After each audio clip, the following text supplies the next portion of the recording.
Hello and welcome to KXI 12 News Now. My name is Robin Key. It is 12:30 on this Wednesday, October 1st. Welcome to October, and thank you for joining us for your midday news update. Now let's get into what your local headlines are. Starting off, a Tishomingo Public Schools employee has resigned after an incident in last Friday's football game against Comanche. Now these are highlights that KXI 12 shot from that night. A different video is circulating on social media that shows what appears to be members of the Tishomingo coaching staff shoving a Comanche player to the ground. Along with the employee themselves resigning, the school has also apologized. Denison police arrested a man who is accused of scamming people out of hundreds of thousands of dollars in connection to youth sports. Police say that 42-year-old Victor Smith met with victims about officiating sports. He took their money with promises to repay it, but never did, or wrote them hot checks. A neighbor says that he's been suspicious for a while. When he started talking about how he was getting paid by finding children and placing them in other teams, to me it smelled kind of fishy, as an umpire isn't, to my knowledge, known for being a scout or a recruiter for other teams. Smith is charged with theft over $300,000. If you or your organization has been scammed by Smith, Denison Police wants to hear from you. We know now that one person died after a two-vehicle crash in Pottsboro. It happened around 4 yesterday afternoon at State Highway 289 and FM 120. Pottsboro Police Chief Sean Nix says one of the cars was speeding and didn't stop at the intersection and then hit another car. One of the drivers died at the scene, the other was taken to the hospital. No names have been released. A semi-fire on Highway 75 in Sherman overnight. KXI 12 has obtained video of a cement truck on fire on 75 at Park in Sherman just after midnight. Now, this video was sent in from Alan J. Holmgreen. Holmgreen, a witness to the event, recalled, quote, seeing the explosions from about a mile away light up the trees and the highway, unquote, and then said that once he got closer, they saw the entire cab of the cement mixer was ablaze with 15 to 20 foot flames. Now, we'll have more details on the cause as they become available. An Amber Alert out of Grapevine. 13-year-old Kaylin Rickard has been missing since 4:30 yesterday. She stands at 5'1" and 130 pounds with black and blue braids. She was last seen on Municipal Way in Grapevine wearing a black hoodie and sweatpants. If you have seen Rickards, you are asked to call the police. Ardmore is warning residents about a scam. Someone is imitating the City Hall phone number and demanding that residents make an immediate payment for their water bill. The city reminds everyone that they will never call to demand payment over the phone. If somebody calls claiming to be with the city, just hang up and call the city's main number.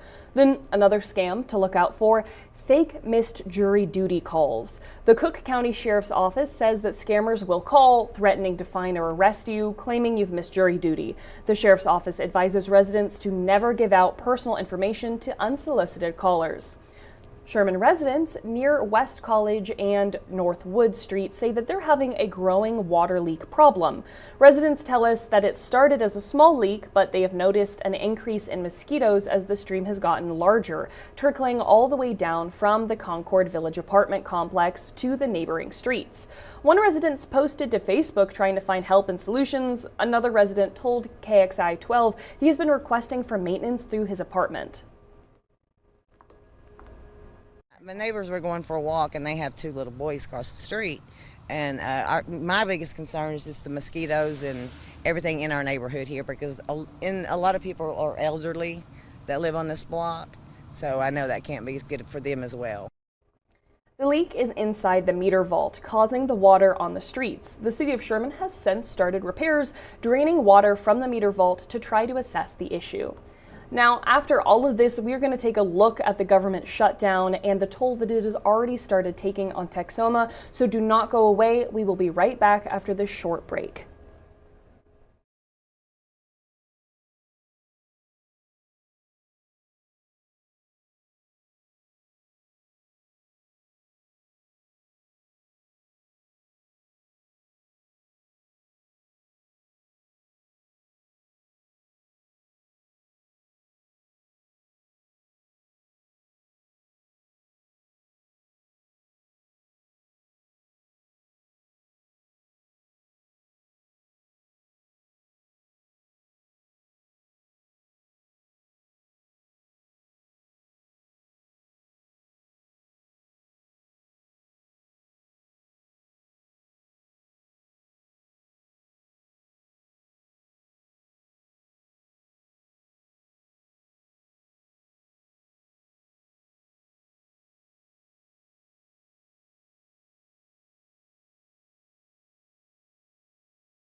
Welcome back to KXII 12 News Now, where we're giving you your midday news update.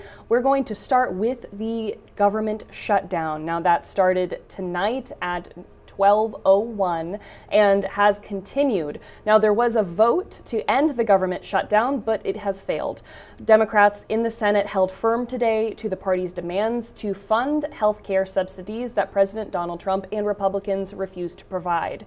But the tally showed cracks in the Democrats' resolve, leaving next steps uncertain. Now, this is the first federal government shutdown in 7 years. Since it's been that long, what effects is Texoma feeling just 12 hours after the halt? Well, most agencies and programs we have here in Texoma are still waiting for a verdict on their options during the shutdown. This includes the U.S. Army Corps of Engineers, owners and operators of Lake Texoma. We spoke with Lake Manager Jacob Eliason this morning about the shutdown effects, and he's happy to report that as of now, everything is open and business is as usual. Ellison adds that being ordered to close campgrounds or the passing of the congressional authorized bill hangs in the balance. The government shutdown also impacts wildlife refugees. Pottsboro's Hangman Wildlife Refuge staff says that their visitor center is closed to the public due to a lapse in federal funding, and that all agricultural equipment is unauthorized to use until further notice. Their limited staff on hand is for emergencies only, but all land will remain open until further notice. These agencies and more across Texoma are on high alert to how operations will affect day-to-day operations and their employees. Now, we will of course continue to follow this story, so please continue to follow KXI.com to learn what will be closed and what will be affected as the shutdown continues. Now, moving to a bit of international news, there is a lot happening across the globe today. Israel's defense minister has ordered all remaining Palestinians to leave Gaza City, saying that anyone who stays will be considered a militant supporter and face the full force of Israel's latest offensive. At least 16 Palestinians were killed across the territory, according to local hospitals, as Hamas weighed a new proposal from U.S. President Donald Trump aimed at ending the war and returning the remaining captives taken in Hamas's October 7th, 2023 attack that has triggered this whole thing. Around 400,000 Palestinians have fled famine-ridden Gaza City in recent weeks, but hundreds of thousands remain. Indonesia rescue workers are racing against the clock today in search of survivors from a school collapse in the province of East Java. At least 90 students are still unaccounted for. The Islamic boarding school, which collapsed during afternoon prayers on Monday, sending slabs of concrete and other heavy debris crashing into students below, according to authorities, was building 2 upper floors unauthorized. Now, 3 students have been confirmed dead and about 100 injured. Most rescues typically happen within 24 hours after such disasters, with chances of survival decreasing each day after that. More than 300 workers continue to work desperately at the scene to try to reach those who have been detected to be still alive and are trapped. Hurricanes Humberto and Esmeralda are churning in the Atlantic Ocean. While the storms have not made landfall, their outer bands are having a big impact across North Carolina's coast. This was the scene earlier on Tuesday in Buxton on the Outer Banks. Rough surf and coastal flooding battered the region. The conditions caused at least 6 homes to collapse.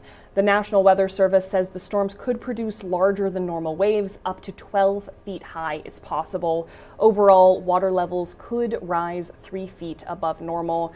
Our thoughts go out to all of the people that we have covered today and the travesties that are happening around the globe and the issues that we will, of course, keep you updated on. Now, it is a heavy day for people in this nation and across the world. So before we end today, let's just take a deep breath and focus on some ways that Texoma is reinforcing its community. Now, something new is coming to southern Oklahoma. The Texas Community Foundation gave money to the Oklahoma Center for Nonprofits to allow for an office to be opened in Durant. Plans are in place to open the center's 3rd location in Oklahoma. The site will serve Bryan and Marshall counties with a full-time nonprofit consultant on site and offer connections to the center's nationwide resources to help nonprofits in Texoma. Everybody that has a nonprofit or is a part of a nonprofit in our community will have access to that position and be able to use them. Also, the center is hiring for a regional program director, so if you're interested, you can visit the story at KXII.com to learn more. Texoma seniors looking to catch a good time, you are in luck.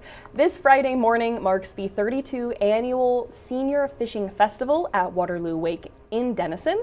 Participants 50 or older are welcome to fish and treat themselves to a free hat and hot dog lunch. This collaboration between the cities of Sherman and Denison is meant to help the senior community bond in Texoma. This event is for getting our seniors active, keeping them connected, and really getting that social aspect, as well as hopefully getting some really good fish. Now, of course, this is a fishing event, so it does start at 7:30 in the morning, and the registration fee is $5. Now, if you have enjoyed this KXI 12 News Now, we will be here tomorrow, same time, 12:30, same place, our KXI live streams and YouTube Live. Want more KXI 12 and just can't wait till tomorrow? Well, you can tune in later today for our 4, 5, 6, and 10 shows. And for more information on any of the stories you saw today, go to KXI.com to find all of our full reporting. Also, don't forget to follow us on our socials. That is Facebook, Instagram, Threads, X, TikTok, and of course, YouTube. Now, there you will find constant updates, exclusive content, and all of our stories, new and old. But until tomorrow, Texoma, have a wonderful day.